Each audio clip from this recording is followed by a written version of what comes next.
Hello दोस्तों, pronoun solar में आपका स्वागत है। मैं उम्मीद करती हूँ कि आप सब अच्छे होंगे।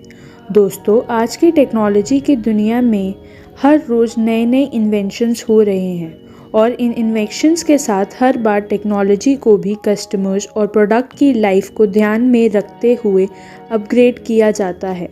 और इन्हीं प्रोडक्ट में से एक प्रोडक्ट है आपका सोलर इन्वर्टर। दोस्तों, सोलर के बारे में आज कौन नहीं जानता। टेक्नोलॉजी की दुनिया में सोलर इन्वेंशन एक बूम लेकर आया है। कभी किसी ने सोचा भी नहीं होगा कि सूरज की किरणों से भी हम बिजली बना सकते हैं।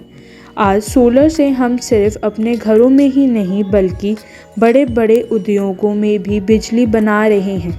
सोलर सिस्टम हमारे बिजली के बिल को कम करता है, साथ ही साथ ये लगभग 5 साल में आपके सोलर सिस्टम पर खर्च हुए आपके पैसों को भी पूरा कर देता है।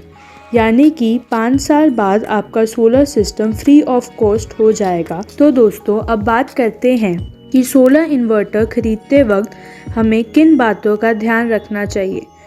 तो दोस्तों, सोलर इन्वर्टर खरीदते हुए सबसे पहले हमें ये ध्यान रखना चाहिए कि हमारी डेली रिक्वायरमेंट्स कितनी हैं और उसके हिसाब से आपको इन्वर्टर खरीदना चाहिए। Types of solar inverter. अब बात करते हैं दोस्तों सोलर इन्वर्टर के टाइप्स की। पहले है आपका ऑन ग्रिड सिस्टम और दूसरा है ऑफ ग्रिड सिस्टम। दोस्तों, ऑन ग्रिड सिस्टम आपका वो इन्वर्टर सिस्टम होता है जिसमें हम सोलर के कनेक्शन इन्वर्टर में करने के बाद उसको सीधा ग्रिड में कनेक्ट कर देते हैं।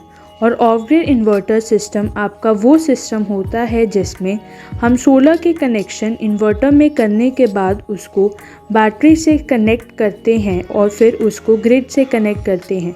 दोस्तों, अगर आप अपने सोलर लगवा लिया है तो इसका मतलब ये नहीं है कि आपकी बिजली कभी भी नहीं जाएगी। दोस्तों, आपके सोलर इन्वर्टर को ऑन होने के लिए भी बिजली की ज़रूरत होती है।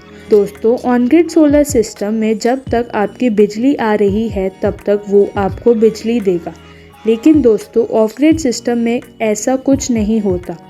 वो इसलिए क्योंकि ऑफ ग्रिड सिस्टम में बैटरी सिस्टम लगा होता है और बैटरी सोलर सिस्टम से जनरेट हुए बिजली को अपने अंदर स्टोर कर देती है और मेन ग्रिड से बिजली कट ऑफ हो जाने पर भी सिस्टम में बिजली चालू रहती है। Types of solar inverter.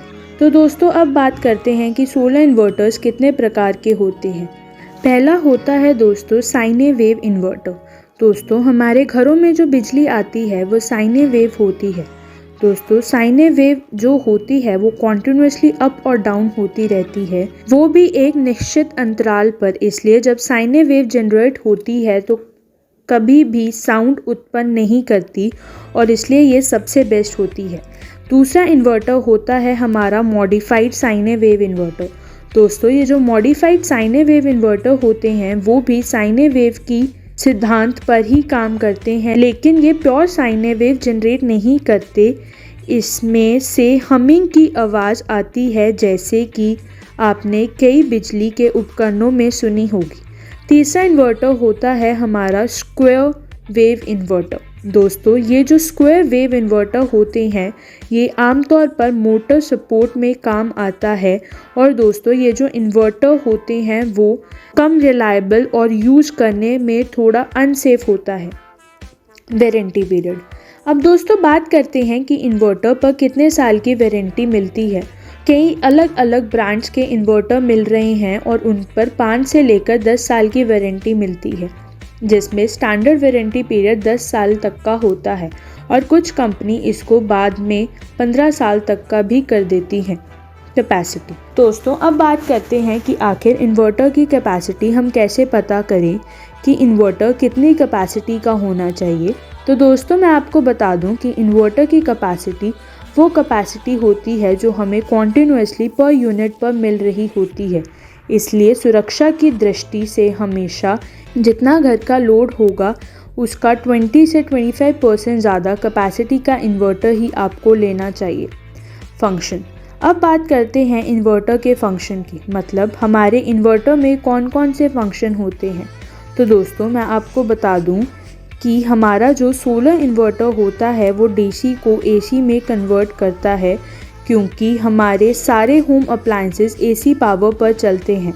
इसके अलावा आपको सोलर इन्वर्टर में आपको डीसी पोर्ट दिया जाता है, एसी के ऑन ऑफ का स्विच दिया जाता है, एसी पोर्ट दिया जाता है, वाईफाई कनेक्ट करने के लिए स्विच दिया जाता है और इसके अलावा आपको एक और स्विच दिया जाता है जिससे आप अपने इन्वर्टर को मॉनिटर कर सकते हैं।